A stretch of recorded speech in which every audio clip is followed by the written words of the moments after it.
Hi guys, स्वागत है आपका आपके अपने ही चैनल श्रुति क्लासेस पर। आज के इस वीडियो में हम डीएलएड फोर्थ सेमेस्टर के मैथ्स का सेकंड चैप्टर करेंगे, जो कि है वर्ग, वर्गमूल, घन और घनमूल। ठीक है, तो वर्ग और घन का तो ऑलरेडी वीडियो अपलोडेड है, तो आप प्लेलिस्ट चेक करके उसको देख सकते हैं। इस वीडियो में हम सीखेंगे वर्गमूल कैसे निकालते हैं। ठीक है, तो चलिए फिर शुरू करते हैं। आज हम लोग पढ़ेंगे वर्गमूल के बारे में। ठीक है, वर्गमूल निकालने की दो विधियाँ हैं। ठीक, वर्गमूल हम कैसे निकालते हैं? दो तरीके से निकालते हैं। पहला तरीका क्या है? गुणनखंड विधि। वर्गमूल निकालने के कह दिया जाएगा, कभी कभी तो विधि नहीं लिखी होती है ना, और कभी कभी तो विधि लिख के दे दी जाती है कि हमें वर्गमूल निकालना है और गुणनखंड विधि से ही निकालना है। तो और दूसरी विधि क्या है? भाग विधि। कभी कभी भाग विधि भी पूछ ली जाती है, तो हम लोग को दोनों विधि पढ़ना बहुत ही ज़रूरी है। ठीक है, तो आज हम लोग इस वीडियो में वर्गमूल कैसे निकालते हैं पहले सीखेंगे गुणनखंड विधि से, फिर सीखेंगे भाग विधि से। चलिए फिर गुणनखंड विधि से सीखते हैं। जैसे कि मान लीजिए हमारा पहला क्वेश्चन दे देगा 11664। ठीक है, ये हमारा क्वेश्चन है और कह देगा कि इस संख्या का वर्गमूल निकालिए। कौन सी विधि से? गुणनखंड विधि से। तो आप कैसे निकालेंगे? गुणनखंड विधि से निकालने के लिए हमें क्या निकालना होगा? फैक्टर्स निकालने होंगे। क्या करना होगा? 11664 को, इस 11664 का वर्गमूल निकालने के लिए इसका हमें फैक्टर निकालना होगा। फैक्टर्स कैसे निकालते हैं ये तो आप जानते ही हैं। 11664 लिखिए और इसके फैक्टर्स निकालिए। सबसे पहले कौन से टेबल से जाएगा? 2 के टेबल से जाएगा। 2 5 ज़ा 10, 2 8 ज़ा 16, 2 3 ज़ा 6, 2 2 ज़ा 4। अब किससे जाएगा? फिर 2 से जाएगा। 2 2 ज़ा 4, 2 9 ज़ा 18, 2 1 ज़ा 2, 2 6 ज़ा 12। फिर 2 से जाएगा। 2 1 ज़ा 2, 2 4 ज़ा 8, 2 5 ज़ा 10, 2 8 ज़ा 16, है ना। आप देखिए 8 है लास्ट में, फिर से 2 से जाएगा। 2 7 ज़ा 14, 2 2 ज़ा 4, 2 9 ज़ा 18। अब 9 तो 2 के टेबल में आता नहीं है, तो 9 2 से तो जाएगा नहीं, 3 से जाएगा। 3 2 ज़ा 6, 3 4 ज़ा 12, 3 3 ज़ा 9। फिर 3 से जाएगा। 3 8 ज़ा 24, 3 1 ज़ा 3। फिर 3 से जाएगा। 3 2 ज़ा 6, बचा 21, 3 7 ज़ा 21। फिर 3 से जाएगा। 3 9 ज़ा 27। फिर 3 से जाएगा। 3 3 ज़ा 9। फिर 3 से जाएगा। 3 1 ज़ा 3। तो ये है हमारे फैक्टर्स। ठीक है, जो इधर के नंबर होते हैं इनको कहते हैं फैक्टर्स। इन्हीं को क्या करना है? लिख लेना है। कैसे लिखेंगे? क्या क्या आया बताइए? 2 इंटू 2 इंटू 2 इंटू, गिन लीजिए 1 2 3 4। 2 को हमें 4 बार लिखना है, लिख लिया। ठीक है, फिर इंटू 1 2 3 4 5 6, 3 जो है हमारा 6 बार में है। तो 1 2 3 4 5 6। ठीक है, जितने फैक्टर्स थे उन सभी फैक्टर्स को लिख लिया है।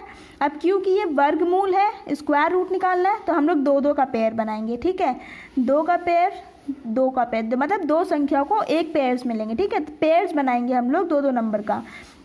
तो ये एक पेयर हो गया, ये दूसरा पेयर हो गया, ये तीसरा पेयर हो गया, चौथा पेयर, ये पांचवा पेयर। ठीक है, जितने पेयर्स बने हैं उनका एक एक संख्या निकाल लेंगे। जैसे ये एक पेयर बना, किसका पेयर है? 2 का पेयर है। ये किसका पेयर है? 2 का पेयर है। ये किसका पेयर है? 3 का। ये किसका पेयर है? 3 का। और ये किसका पेयर है? 3 का। तो हमारा ये जितनी संख्याएं निकल के आई हैं, बस इन्हीं को क्या करना है? गुणा कर देना है। ठीक है, इन्हीं को क्या करना है? गुणा कर देना है। तो हमारा क्या आएगा? 108। डैट मीन्स इसका वर्गमूल निकालना था, तो ये क्या आएगा? 108। अब आप चेक करना चाहें तो उसको चेक कर सकते हैं। 108 को अगर 2 बार आप गुणा करते हैं तो आपका यही नंबर आएगा। ठीक है, आप चाहें तो इसको करके देख सकते हैं, सिर्फ चेक करने के लिए कि आपका आंसर सही है कि नहीं। तो आपका क्या करिएगा? ये फैक्टर्स निकाल लिए। फैक्टर्स कैसे निकालने हैं वो बता दिया। आंसर क्या आया? 108 आया। वर्गमूल क्या होता है कि ऐसी संख्या निकालिए जिसको 2 बार गुणा करने पे वही नंबर आना चाहिए। ठीक है, वर्गमूल होता है ऐसी संख्या निकालिए जिसको 2 बार गुणा किया जाए, इसी संख्या को एक बार और अगर इसी से गुणा करेंगे तो ये संख्या निकल के आएगी। ठीक है, तो यही हमारा क्या है? फाइनल आंसर है। 11664 का वर्गमूल होगा 108। आई होप सो अच्छे समझ में आ गया होगा। चलिए इसी पे बेस्ड, इसी की तरह हम एक और क्वेश्चन करते हैं जिससे कि और अच्छे से क्लियर हो जाए। अब देखिए सेकेंड क्वेश्चन है 4900। ठीक है, 4900 का वर्गमूल निकालना है। तो तो कैसे निकालेंगे? गुणनखंड विधि से ही निकालना है, अभी हमने सीखा है। तो बताइए फिर, या आप अपने कॉपी में करके देखिए आपको समझ में आया है कि नहीं। तो यहाँ पे हम लोग करते हैं 4900 का सबसे पहले क्या करना है, फैक्टर्स निकालने हैं। ठीक है, जाएगा 2 से जाएगा, 2 2 ज़ा 4, 2 4 ज़ा 8, 2 5 ज़ा 10, 0।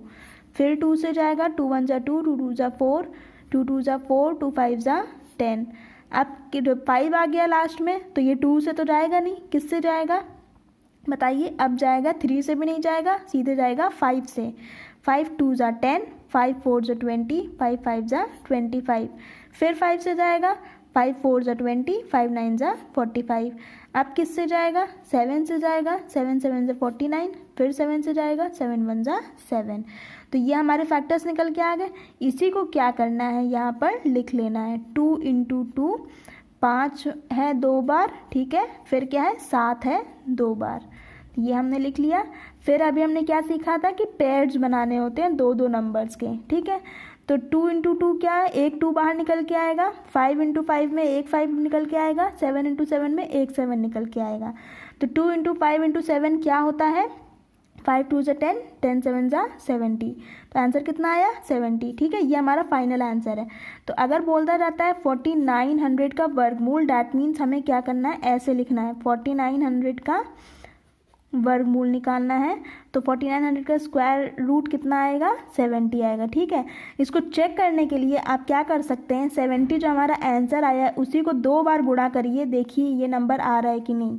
अगर ये नंबर आ जाता है डैट मीन्स आपका क्वेश्चन सही है, आपने सही उत्तर निकाला है। अगर ये दोबारा गुणा करने पर उतना आंसर नहीं आता है तो फिर आपका गलत है। ठीक है, आपने कहीं ना कहीं गलती करी होगी। तो ये था हमारा गुणनखंड विधि। ठीक है, आई होप सो आपको समझ में आया होगा। 2 क्वेश्चंस इस पे बेस्ड हमने कर लिए हैं। आई होप सो गाइज आपको समझ में आया होगा। अब 3rd क्वेश्चन देखते हैं, थोड़ा सा वो अलग है लेकिन वो भी समझेंगे तो आ जाएगा। चलिए देखते हैं फिर क्या है 3rd। तो देखिए 3rd क्वेश्चन क्या है, 25/196। ठीक है, इसका क्या निकालना है, वर्गमूल निकालना है, डैट मीन्स स्क्वायर रूट निकालना है।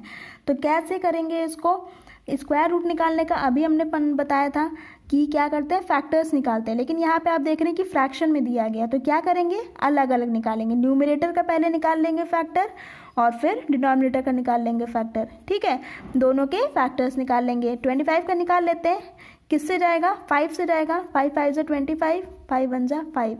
196 के फैक्टर्स निकाल लीजिए, किससे जाएगा, सबसे पहले 2 से जाएगा। 2 9 ज़ा 18, 2 8 ज़ा 16, 2 4 ज़ा 8, 2 9 ज़ा 18। फिर किससे जाएगा, 7 से जाएगा। 7 7 ज़ा 49, 7 1 ज़ा 7। तो ये हमने 25 के भी फैक्टर्स निकाल लिए, 196 के भी फैक्टर्स निकाल लिए। बस यहाँ पे लिख लीजिए 25 की जगह पे क्या आएगा, 5 × 5, और नीचे 196 की जगह पे क्या आएगा, 2 × 2 × 7 × 7। ठीक है गाइज, स्टेप वाइज बता रहे हैं, एक भी स्टेप हम कूदेंगे नहीं, एकदम लाइन से करते चलेंगे, समझते चलिएगा आप ध्यान से। अब क्या करेंगे, अभी हमने पढ़ा था कि पेयर्स बनाते हैं ना सेम गिनतियों के। तो 5 × 5 एक पेयर बन गया, तो एक नंबर बाहर निकल के आएगा। ठीक है, किसका पेयर बना है, 5 का पेयर बना है, तो 5 बाहर निकाल लिया हमने। नीचे देखिए एक 2 का पेयर बना है, एक 7 का पेयर बना है, तो 2 × 7 हो गया। ठीक है, तो 5/2 × 7 डैट मीन्स कितना आया, 5/7 2 ज़ा 14। तो हमारा आंसर क्या है, 5/14। अगर इसको हमें आंसर के फॉर्म में लिखना हो तो आप कैसे लिखेंगे, √25/196 को कैसे लिखेंगे, 5/14, और इसी को एक बॉक्स में कर देंगे। बस यही हमारा क्या हो गया, फाइनल आंसर हो गया। ठीक है, यही हमारा क्वेश्चन था कि 25/196 का वर्गमूल निकालना था, दैट मीन्स स्क्वायर रूट निकालना था। तो स्क्वायर रूट तो आप अलग अलग करना सीखे थे, यहाँ फ्रैक्शन था तो फ्रैक्शन भी कैसे करते हैं वो भी आपने सीख लिया। अब सीधी सी बात है, किया तो हमने वैसे ही है, बस न्यूमरेटर और डिनोमिनेटर आ गया है। 5/14 हमारा आंसर है और ये क्वेश्चन सॉल्व हो गया। था ना बहुत ही ईजी। अब चलिए, ये आपको गुणनखंड विधि तो समझ में आ गई होगी। अब नेक्स्ट वीडियो में हम भाग विधि से सीखेंगे। ठीक है, नेक्स्ट वीडियो में हम सीखेंगे कि वर्गमूल भाग विधि से कैसे निकालते हैं। तो अगर गाइज आपको समझ में आ गया हो ये वीडियो से, अगर वीडियो अच्छा लगा हो तो लाइक कर दीजिएगा, एक कमेंट कर दीजिएगा, और चैनल सब्सक्राइब ना किया हो तो सब्सक्राइब कर दीजिएगा। Thank you guys for watching.